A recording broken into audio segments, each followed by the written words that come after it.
All right. Good afternoon, Rob. It's really nice to connect with you. How are you this afternoon? I'm great. Thanks, Jackie. I'm looking forward to our conversation. So am I.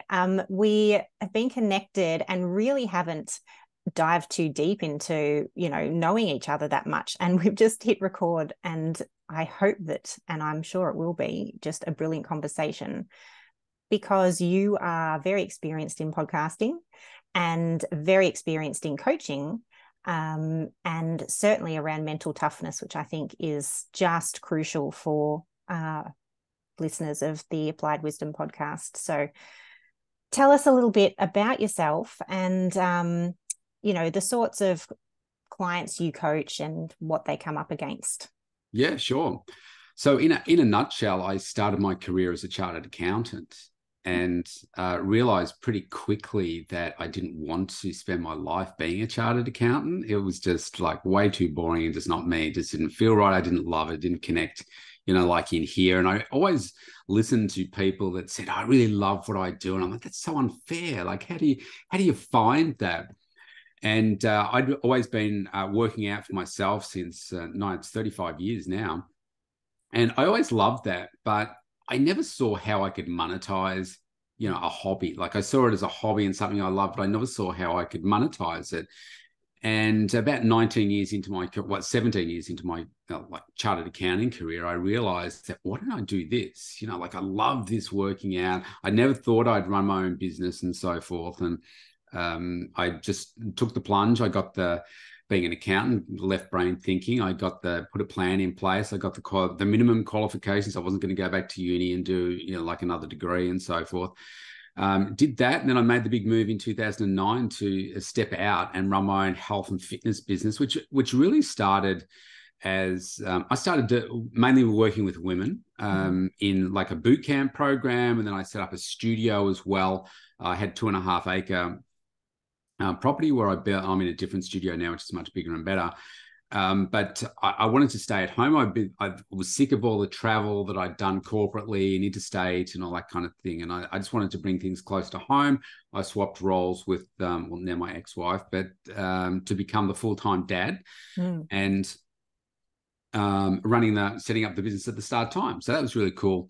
And so fast forward 13 years later, and I'm doing things now that I never thought that I'd do it. I would have done. I never thought I would have started a podcast, never mind 2 or 3 podcasts, and working with the clients that I do. So like I'm in over 62 countries with my podcast. So it does expose me to a lot of people around the world. Most of my client base, I'm based in Melbourne. Most of my clients are still people that can physically drive to me to my studio, and I work on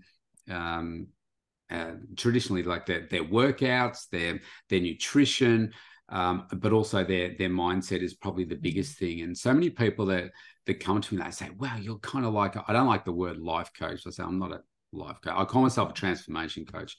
But we spend so much time in their mindset. So I guess my ideal client is somebody that is committed to wanting a change. And it's those people that really understand that it's a change to their health. It's a change to their mindset, and the aesthetic, the physical part of them will just come.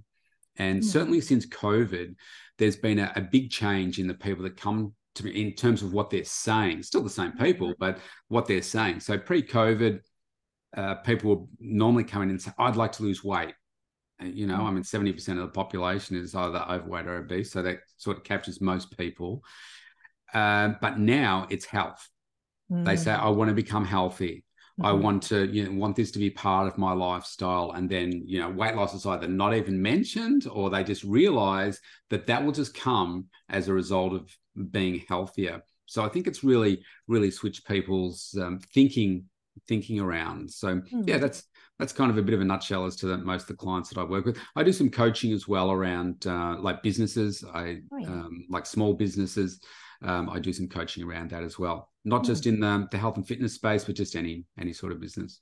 And I suppose maybe some of the difference is that someone who comes to you is choosing that they want some kind of change or transformation, and yet then they're probably pushed into discomfort. And then the difference is that in life we often have crises that happen which aren't our choice, and we're thrown into change unexpectedly, and yet we then have to still continue and have the mental toughness to do that. So I guess whether you're choosing change or whether you're thrown into it, you face something that is difficult that you need to move through, and then you deal with the mindset.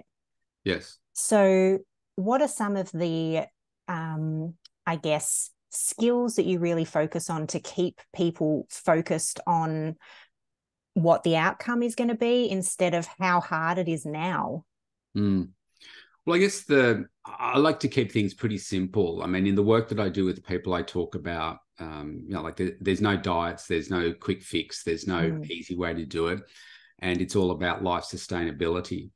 And I kind of, if you imagine a whiteboard and you draw a circle in the middle and that's you, and then imagine an octopus tentacles going out to all these other bubbles around you. And I like to say that if you create a bubble for, so for me, I would put one, and I'd suggest for everybody, one would be like health and wellness. Okay, that's one. There might be another one that's, say, relationship. And let's say that one's the relationship you have with your intimate partner. And then there might be like family relationship, which could include your kids and others. And then friendships. There could be one that's wealth, spirituality, whatever other ones that you want to put in there. But for me, everything revolves around, so I kind of pull health into the middle and I say your health and wellness is the spine of everything that you do. So in order for you to be able to be more mentally tough, if you like, I say we've got to make you healthier, more focused, more energetic. So none of that has to do with, okay, weight, centimeters, anything. I'm talking about you being healthy from the inside out. So healthy mind, but if we also make you healthier with by your lifestyle, then you are going to be more energized. And if you've got more energy, what can you do? Well, you can do more of whatever it is that you want to. So then if you've then got the focus as well, hang on, now you're the healthiest you've been, you're the most energized you've been, and now you're also as focused as you could ever be. Well, now it just depends, where am I looking? Okay, I'm looking here. So that's where I'm going to put my focus. And I think that is a base. I like to think of it as my spine. For me, if I make that really strong, everything else becomes easier.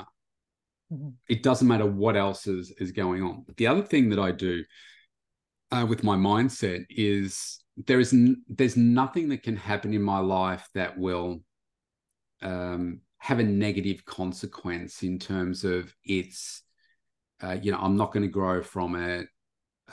It's going to be difficult, it's going to be painful, but I normally do three things, and I say, okay, whatever it is that I'm facing is, how can I grow from this? So I come from a point of, I am not allowed to answer these questions negatively, because it's easy to say. And so the first one is, how can I grow from this? And it's easy to say, I can't grow from this. There's no way I can grow from this. What can I learn from it? And what's the opportunity here? And I think I've probably been doing this for 10 years now. And now it's just, it doesn't matter what happens in my life. Doesn't mean that there's not tough things that happen, but I find that I'm able to be very focused still and find a positive outcome from what it is that's going on.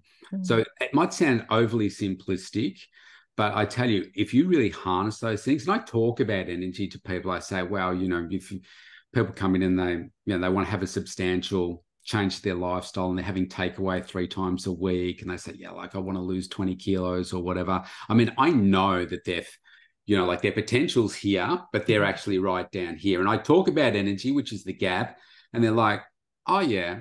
And I said, this is the problem. I said, you can't feel it because you've never felt it. Yeah. But I said, I guarantee if I could like inject you with something or snap my fingers, you'd be like, oh, is that what you're talking about? Oh yeah, give me some of that. Yeah. But I said, I know what you're going to get.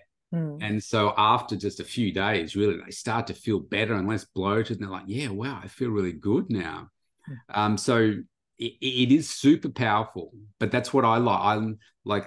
I like to keep everything simple so that it's sustainable, doing it in little pieces that people can do every day so that then they can accumulate it to make it just part of their lifestyle, as opposed to, all right, I want you to eat 8 times a day. I want you to do 3 hours of cardio each day. I want you to do this and that and only read these things and whatever. It's just too hard. Most people will just stop after the first 15 minutes.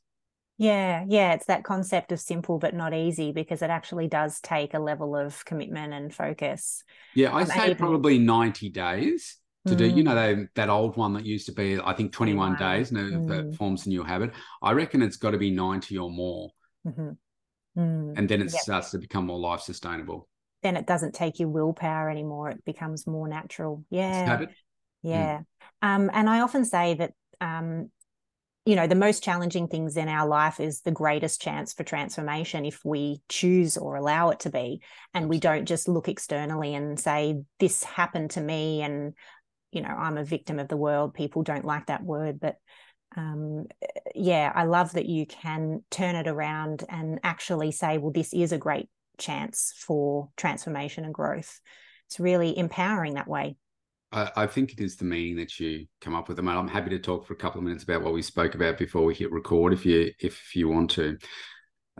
So I've had a tragedy occur in my family in the last, it's about 90 days now. My young daughter, 15 years of age, passed away from anorexia nervosa, and it was over a 2-year struggle, over 40 admissions to hospital, and ended up having to make a decision to switch off her life support. Things that you think we shouldn't do, like our children shouldn't die. Mm. I know I'm not the first parent to have a child pass away, but you think about something like this that is so avoidable in some ways. It's just food, and so many of us like food, but unfortunately, she didn't. And because I'm a single dad working in the health and fitness industry, I was blamed uh, right from the get-go and right throughout for her illness, Mm. with no justification apart from what I do. No one Mm. ever asked me how I do it. They just said, oh, well, because you're this, you must be the reason. And would now blame me for her passing as well. So look, there's a lot to unpack in all of that. Mm. And I thought about, what do I do with this? And I could, shut up shop and, not run a business and not do a whole bunch of things anymore. But instead, I decided that what I would do is make a choice. Mm. And Olivia was her name. Liv and I discussed many times before she passed over the last few years that I had hoped that one day, once she recovered, that I said, you'll have the potential to have a huge impact positively on people that are going through what you're going through. I said, if you want to, I'll be there with you, to show you what to do, how to do it, all that kind of stuff. And she wasn't sure. And with her passing, I mean, there's been a lot of things happen. I mentioned that she was mentioned in Parliament by name. She's mentioned twice. I believe she was responsible for the funding increasing by $50 million that they gave for eating disorder funding just recently. I've been on national TV and the national papers and everything because I am being an advocate for change in this space, because we just need to take a different look at eating, not just anorexia, but the way that eating disorders are treated. And it's at so many levels. It is not an easy illness to identify or to fix, but it affects girls, but more so between the age of 13 to 16. Social media is a horrible mess for them. It's really, really hard. So I decided that the greater meaning that I could attach to her not being here was her living on through me to make a difference. And even though she wasn't strong enough to be here and to do that, that I just feel that it's my duty to do that, to have a greater impact. So I thought, well, what can I do? Can I be working at the little level and saying, okay, let me talk to the hospital and the nurses, and they need to, speak differently, or that's not, and I'm just making up an example, but playing around the edges at this bottom end of the illness. But instead, I said, no, I want to achieve wholesale change. So I've been meeting with and forming good relationships with the heads of hospitals, politicians. I got a letter last week from the Prime Minister after I'd written to him. By virtue of these meetings that I'm having, that's getting me other meetings. And now I'm helping, like Alfred Health, for instance, get $1.2 million of funding for one of their programs that would have probably saved Liv's life. And so what this is doing, it's enabling me to connect with all these high-level people, because I don't want to play down the bottom end. I want wholesale changes. I've met with the government, political parties are wanting me to go in and present to them so that I can give them, my perspective on what needs to change and so forth. And so I'm thinking the more conversations that I can help encourage, and the more limelight, media attention that we can get in this space, it means more funding, more awareness, and that's going to lead to change and potentially save lives.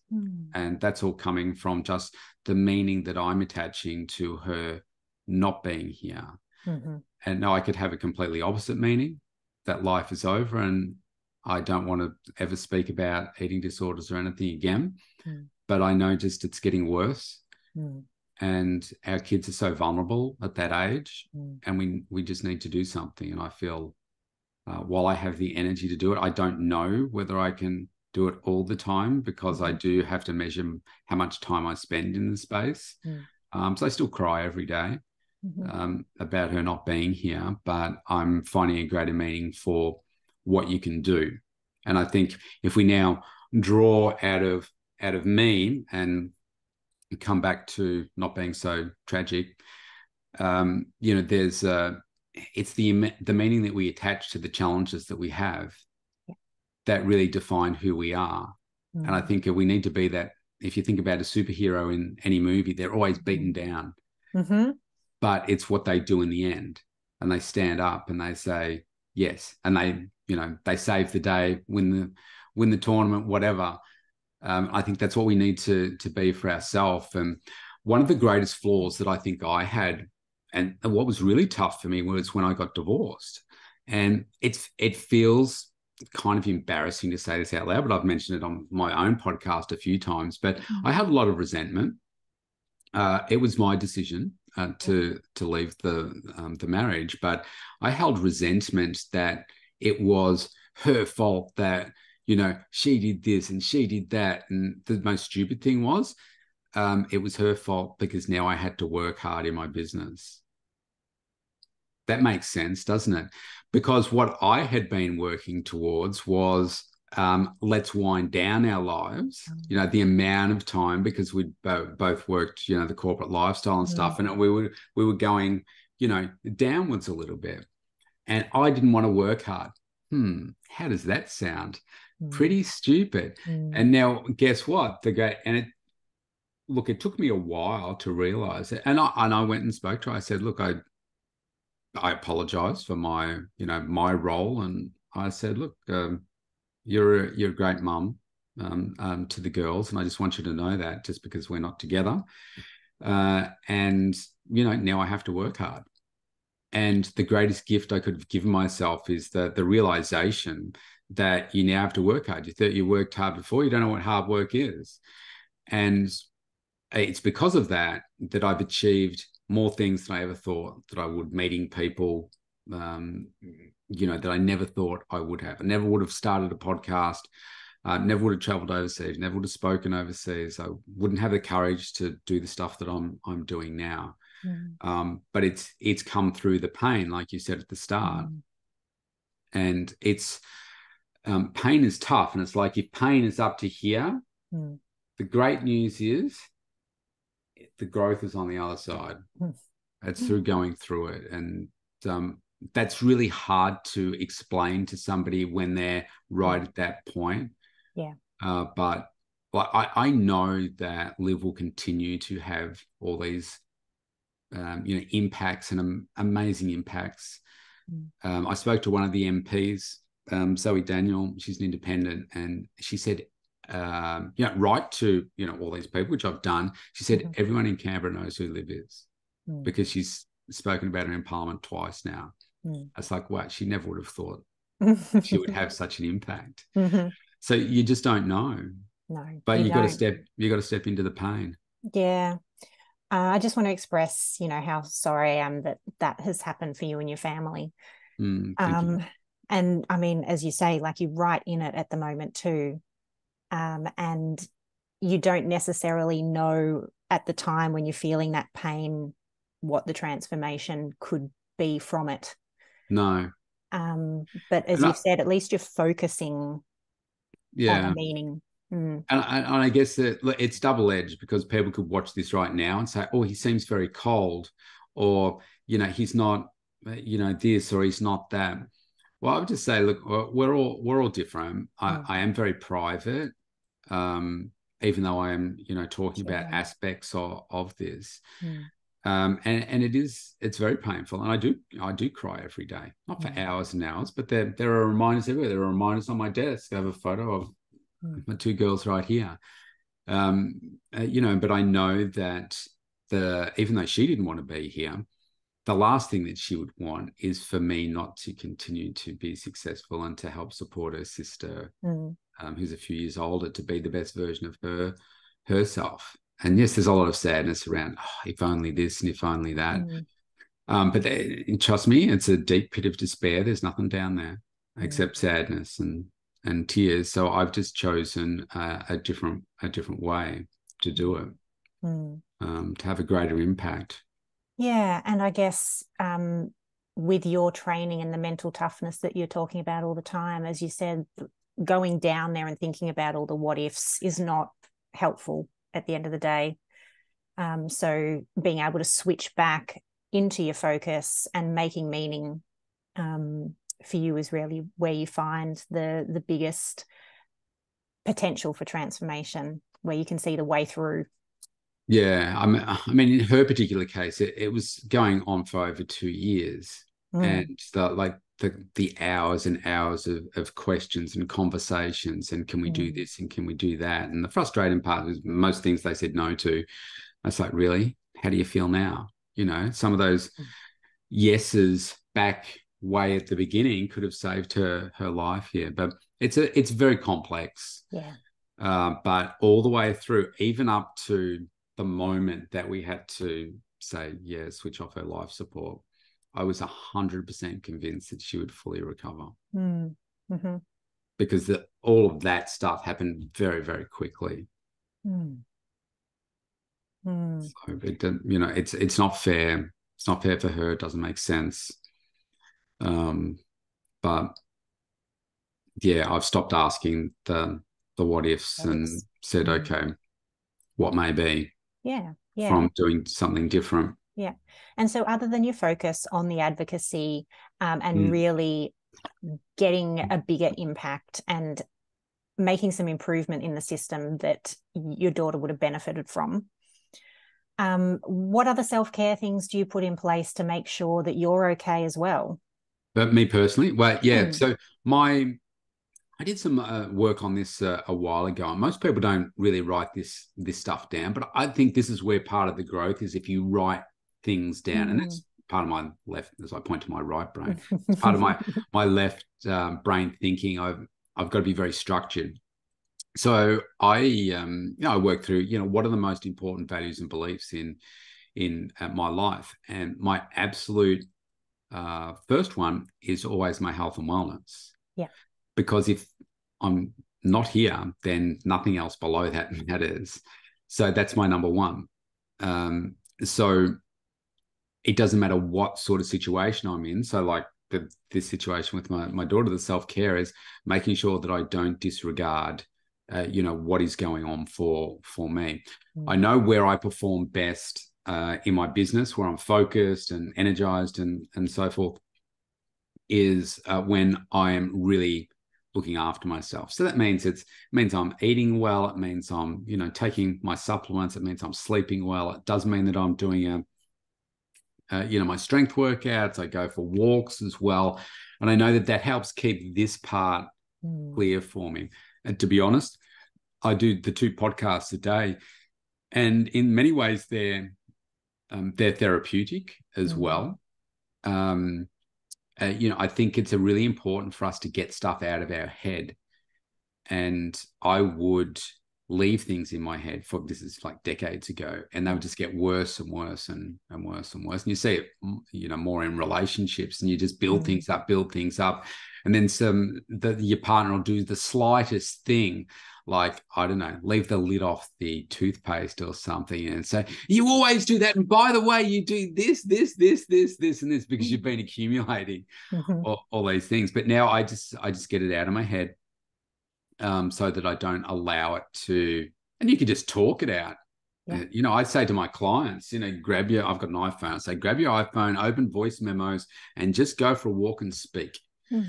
Just talk about what it is that the problem is. And by the end of the conversation with yourself, you can delete it if you want to, date it, save it, leave it for another time. But you'll find that you feel better because you've just gotten it out of your head.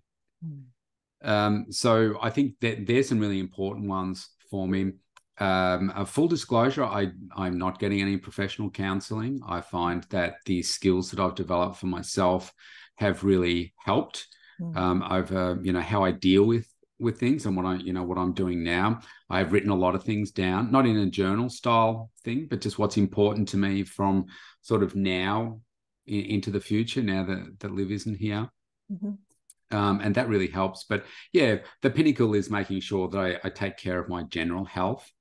And then mental health is a big part of that, and getting it out of my head is another one. I do have a very small circle, which I think is important. Our circle of influence, if you like, your inner circle. I don't have many people in that for, maybe obvious reasons to some. The more people you have in there, the more it takes a long while to build trust, I think. And the more times, if you've been in business long enough, you find that there are people that are just not loyal. They'll stab you in the back and whatever. And it takes a long time to find those people that you would trust everything with. And so my circle is pretty small, and I think that helps. What I did find is, because I have like a global audience, there were thousands of people reaching out to me. And even people that I haven't seen for like 10, 15 years. And they wanted to get back into my life. And I think sometimes it's easy to just kind of say yes. And I had to say no. Because I know how much I've grown. And so I think having the ability to say yes is powerful. Having the ability to saying yes will open more doors than no's will. Because if you say no, the door doesn't open. But if you say yes, you just, like this podcast. We were introduced. I said yes. Why? Because Kevin, who introduced us, is a trusted person to both of us. So you've kind of gone through the gatekeeper to get here.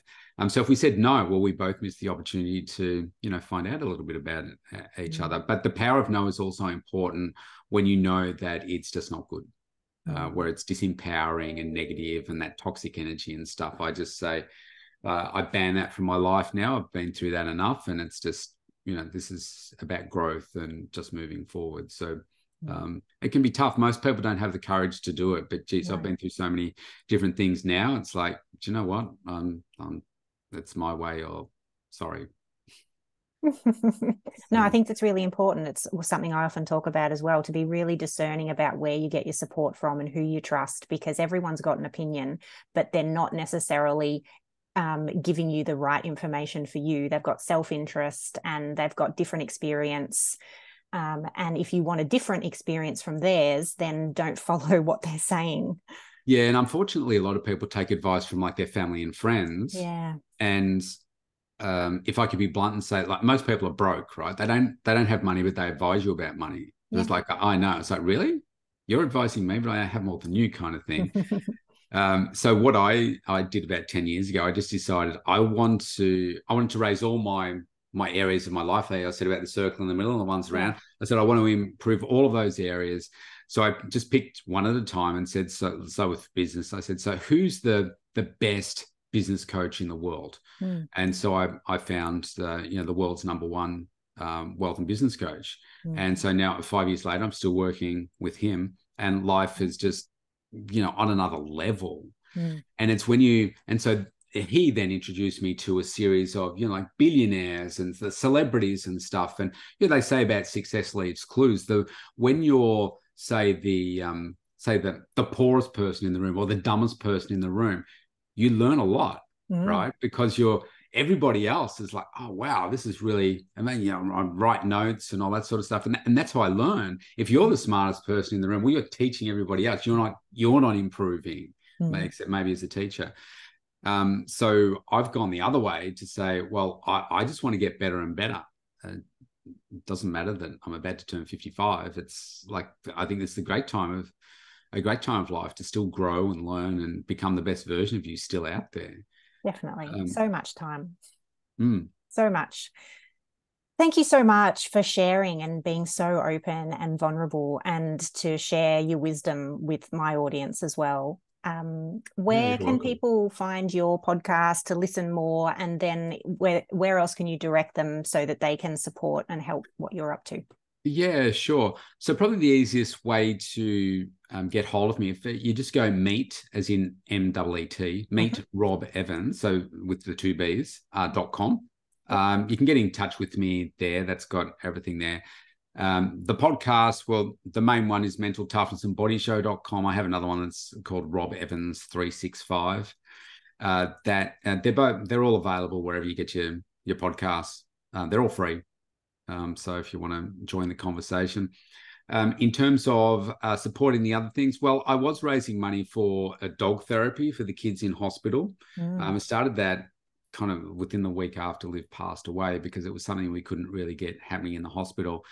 But we reached the 10,000 target that I was seeking for that. Right. And it's frustrating to get it to happen within the hospital. So I'm not actually asking for any more money. There's people that want to give, but I'm not actually asking for any, because they're just frustrating me that it's taking so slow.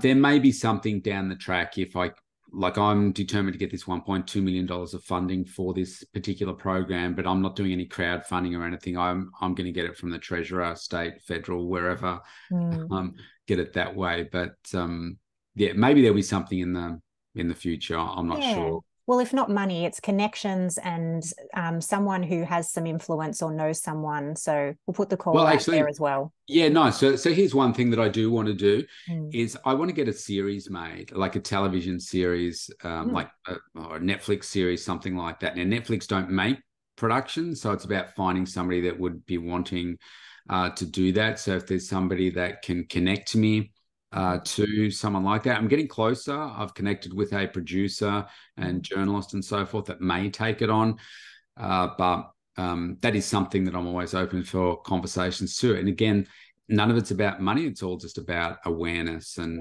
getting the story out there, because people don't realize how bad it is. No. Thank you again so much for sharing, Robb. You're welcome, Jackie. It's been fun.